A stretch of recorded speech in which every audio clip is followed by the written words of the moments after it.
मैं अपनी मिसाल देना चाहता हूं। एबीपी न्यूज में मैं था, मैंने छोड़ दिया। और छोड़ने की वजह क्या थी कि एक दिन मैं एंकरिंग कर रहा था और सुल्तानपुर में एक रेस्टोरेंट मालिक पर गोली मार दी जाती है। 2 दिन पहले प्रधानमंत्री नरेंद्र मोदी लखनऊ में थे और उन्होंने कहा कि आप आइए उत्तर प्रदेश में निवेश कीजिए क्योंकि यहां लॉ एंड ऑर्डर सुधर चुका है। अब मैंने सिर्फ इतना कहा कि प्रधानमंत्री 2 दिन पहले आश्वासन दे रहे थे और आज क्या हो गया, इसके अलावा मैंने कुछ नहीं कहा। उसके चलते मुझे 15 दिन की छुट्टी पर भेज दिया गया। वापस आना मैंने सही नहीं समझा, मैं निकलना भी चाहता था क्योंकि मैं समझ रहा था कि मुख्य धारा की मीडिया अब पत्रकारिता करने के लायक नहीं रही। मगर मैंने छोड़ दिया दोस्तों।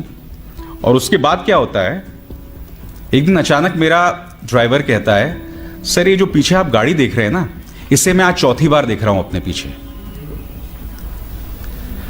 तो मैंने बोला क्यों?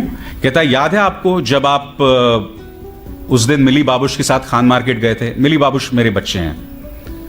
उस दिन भी एक गाड़ी हमारे पीछे थी।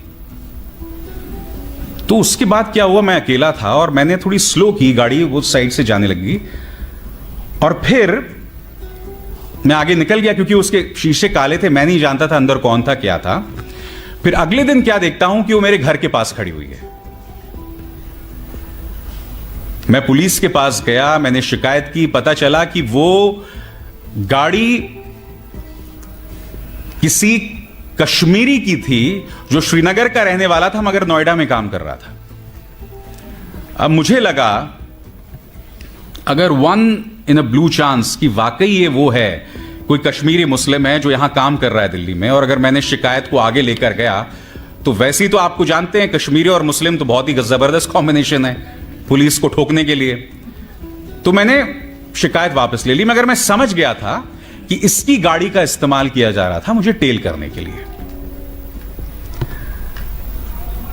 जिस जिक्र अभी जिस चीज का जिक्र पन्नू जी ने कहा, the process is the punishment. मेरे और मेरी वाइफ के खिलाफ 13 करोड़ की टैक्स चोरी के अनाप शनाप टैक्स केसेस दर्ज कर दिए गए। उसके अंतर्गत वो लोग मेरी वाइफ के खिलाफ प्रोसिक्यूशन भी करने वाले थे क्योंकि वो मेरी पत्नी है। करीब 8 या 9 महीने तक उनके प्रमोशन को रोक के रखा गया और उनके साथ बैच था 8 और लोगों का, सिर्फ इसलिए क्योंकि उस बैच का हिस्सा मेरी वाइफ भी थी। और मुझे याद है जब ये तमाम चीजें होती थीं तो आपके अपने ही जो कुछ और पत्रकार मित्र होते थे वो उसको लेके मजे लिया करते थे और कुछ लोग कहते थे अरे कोई बात नहीं यार, अगर तुम सच्चे हो तो डरने की क्या बात है। मैंने बोला डरने की तो कोई बात ही नहीं है भाई। जैसे कहा ना कि जो प्रक्रिया है वही सजा है, the process this is the punishment. 2002 से लेके 2017 तक जिस नर्क से प्रजापति परिवार गुजरा है वो प्रक्रिया ही पनिशमेंट है, वही प्रक्रिया सजा है। 2017 से पहले ये वो शख्स था जिसके सामने इस राज्य के गृह मंत्री जो है नतमस्तक होते थे। तो आप समझ सकते हैं उस परिवार को किस असुरक्षा से गुजरना पड़ा था। तो ये जो प्रक्रिया है ना, यही पनिशमेंट होता है। और आज लोग आसानी से कह देते हैं चलिए कोर्ट केसेस हो गए, कोई बात नहीं है, आप जीत जाओगे यार अगर आप सच्चे हो। मगर आप समझते नहीं हो वो जितने भी दिन चलता है, आप जिस टॉर्चर से गुजरते हैं आप तो अंदाजा लगा ही सकते हैं उसका। मगर लोग जिस टॉर्चर से गुजरते हैं आप समझ नहीं सकते हैं वो कितनी बढ़िया सुरक्षा है। मगर मैं यही कहूंगा आप लोगों से कि समर्थन दीजिए हमारे उन पत्रकारों का जो इन छोटे छोटे इलाकों पर काम कर रहे हैं। मैं जानता हूं कुछ ऐसे लोग हैं जो इस पेशे को बदनाम भी करते हैं। कुछ लोगों पर आरोप लगाया जाता है कि भाई जो लोकल पॉलिटिशियंस के वो लोग फिक्सर बने रहते हैं, मगर नहीं।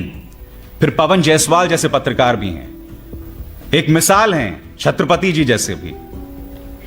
उनके हाथ मजबूत कीजिए, उनके हाथ मजबूत कीजिए ताकि किसी का सिला, किसी का परिणाम रामचंद्र छत्रपति जी जैसा ना हो। खैर उनकी तो एक विरासत है, मैं सिर्फ उनकी मौत की बात कर रहा हूं। वो आज जिंदा होते तो मैं नहीं जानता उनके जरिए और वो क्या क्या कर सकते थे। मगर हां, उनकी शहादत ने हम सबको एक मिसाल दी है और दोस्तों, जाते जाते मेरा अपना वो फलसफा है, और ये फलसफा मैं अक्सर उन पत्रकारों को देता हूं जो इन मुश्किल हालात में अपना काम करते हैं। इन तेज हवाओं से घबराना नहीं है। तेज हवाओं से ना घबरा ए बाज, ये तो आती ही हैं तुझे ऊंचा उठाने के लिए।